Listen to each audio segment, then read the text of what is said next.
મહત્વપૂર્ણ સમાચાર આવી રહ્યા છે। જૂની પેન્શન યોજનાનો મુદ્દો વિધાનસભા ગૃહમાં ઉઠ્યો। કોંગ્રેસના ધારાસભ્ય કિરીટ પટેલને સરકારને સવાલ। 5 મંત્રીઓની કમિટીએ ખાતરી આપી હતી, અમલ ન થયો। ધારાસભ્ય કિરીટ પટેલની સરકારને ટકોર। ગીતાની વાત કરતી સરકાર જે બોલે તે કરવું જોઈએ તેવું કિરીટ પટેલે કહ્યું।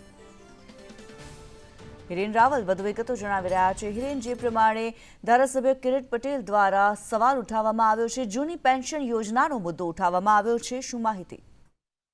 બજેટ પરની ચર્ચા દરમિયાન કિરીટ પટેલે પોતાના ભાષણમાં કહ્યું હતું કે 2023 સપ્ટેમ્બર મહિનામાં શિક્ષકોએ આંદોલન કર્યું અને ત્યારબાદ સરકારે 5 મંત્રીઓ એટલે તત્કાલીન શિક્ષણ મંત્રી સહિતના મંત્રીઓની કમિટી બનાવવામાં આવી હતી અને આ કમિટીએ લેખિતમાં જે બાંહેધરી આપવામાં આવી હતી જૂની પેન્શન યોજનાના કેટલાક લાભો આપવા સહિતના, એનું અમલીકરણ હજી સુધી નથી થયું એ પ્રકારની વાત તેમના દ્વારા વિધાનસભા ગૃહમાં કહેવામાં આવી છે। સાથે એમણે એ પણ ઉલ્લેખ કર્યો કે 2 દિવસ પહેલા સરકાર ગીતાનો સંકલ્પ લઈને આવી અને ગીતાની મોટી મોટી વાતો કરવામાં આવી હતી।